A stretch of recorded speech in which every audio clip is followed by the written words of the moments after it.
Hi everyone, this is Blake Dennis.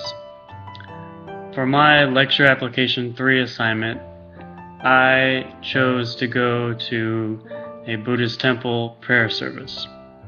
Now, I was supposed to pick somewhere that was outside of my comfort zone, and the prayer service was definitely out of my comfort zone. The reason why I picked a Buddhist prayer service is not only because it was out of my comfort zone, but also because I have some Filipino relatives that are Buddhist, and I've had quite a few conversations with them about, their practices and their beliefs, and I've always found it interesting, and I've always had kind of like a distanced, fascination with their customs. But I've never actually been to like a service or like a meditation seminar or anything like that. So for my assignment, I decided that I was actually gonna do it. So yeah, it was pretty interesting. 10 lives before he was Siddhartha. Okay. Well, it's recording right now. I'll just cut it. But this is the Buddhist prayer room. This is before the prayer service starts, I guess. And on the walls, there's a bunch of murals. I guess Buddha had 10 lives before he became Buddha, and each life was like a test of a certain quality. So they're kind of depicted on the walls right here. It's pretty cool. And this is where the monks sit. So they're supposed to be elevated above everyone else because everyone else is supposed to sit lower than the monks. That's why they're a little higher up.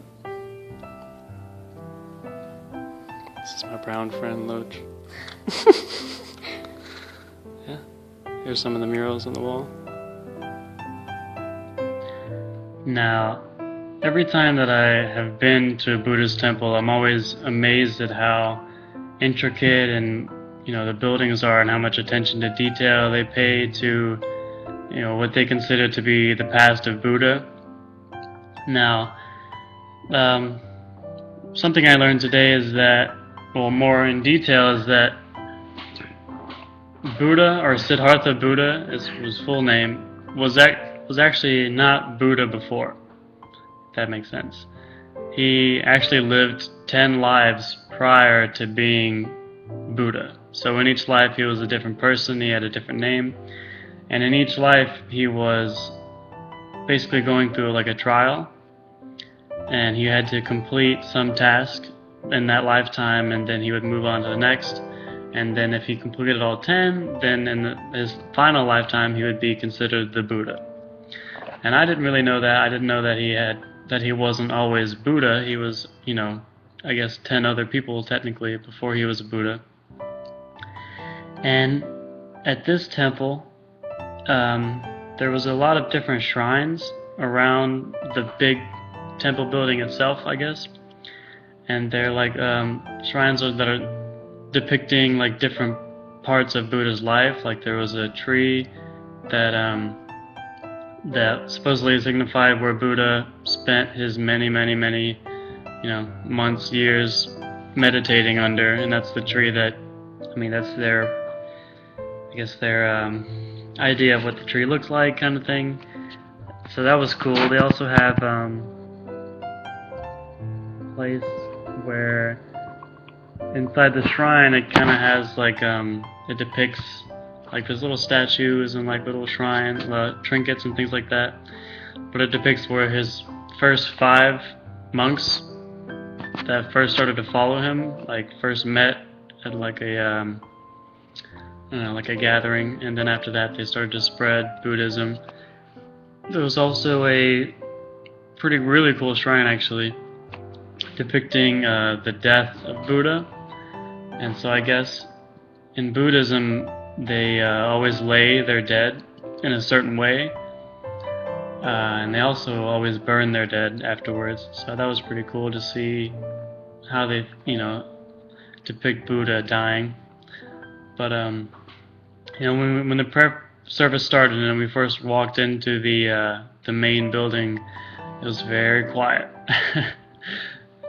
No one talked, and I was afraid because I went with a friend of mine who is Buddhist and her family is Buddhist.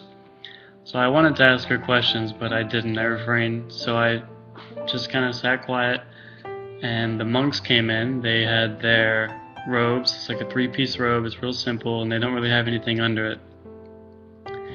And they came in. They lit some incense on the ground, and like front of the shrine where the statue of Buddha himself is. And they said some stuff that I don't understand. Apparently it was in Sanskrit or something like that. And then they would walk over and sit on this heightened kind of pedestal, because the monks are supposed to be above everyone. Like everyone in the service is supposed to sit lower than the monks, so that's why they were heightened up. And on the walls around you, there's really, really nice murals depicting the life of Buddha in the past, his 10 lives, and there's like certain events depicted from each life, like him completing each task. I thought that was really cool. But basically when the service started, I basically followed everyone's lead. We started by saying the word sadhu 3 times before each prayer, and I guess my friend explained that's like a short way to say monk, I guess. It's kind of like a term for respect when starting a prayer. But yeah, and then we continued to pray, and then it was really peaceful. It's kind of like, it reminded me of yoga, like spiritual yoga. But it was really interesting. It was a cool experience. And then afterwards they did like a procession kind of thing where they, did the incense, and people would say chants back and things like that. And then afterwards, we went outside, and the people that were Buddhist, the people that go to the shrine, they're just like people, like, I'm gonna say Christians that go to church. Like, they are, they all have normal jobs, they all have families, and they're just really cool. I expected something totally different, but I kind of forgot that a Buddhist temple in America was probably a little different than a traditional Buddhist temple that would be in like Thailand or, India or something like that. But they had, pickup trucks and minivans and things like that, and they had iPhones and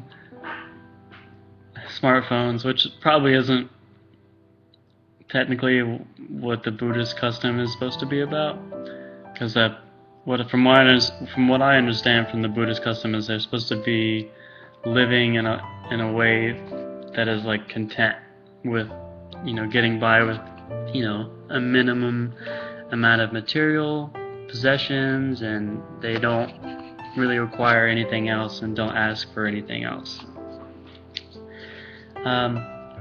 Also, what has always been interesting to me is to me personally, Buddhism is more of a lifestyle than a religion. That's just how I see it, because they have their basic beliefs, like, do no wrong, don't lie, things like that, don't murder people, obviously, no crime.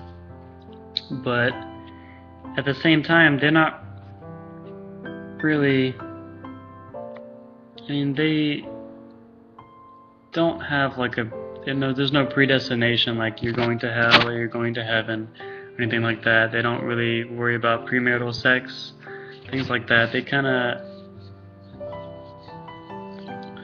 of pursue like righteous lifestyles. Now, they are also big on learning. They're big on wisdom. They have a building that's basically a library that has textbooks and books and all kinds of books on different subjects like flight and human anatomy, which I thought it was cool because I was never expecting a Buddhist temple to have books on like jet propulsion and things like that. But I thought that was really cool. But yeah, it was a really cool experience, and I'm glad that I went. It's definitely out of my comfort zone. I was worried that I was gonna say something wrong, or step somewhere I wasn't supposed to, but everything was pretty cool. It was alright. But yeah, I mean, it was a cool experience. Alright, well, thanks.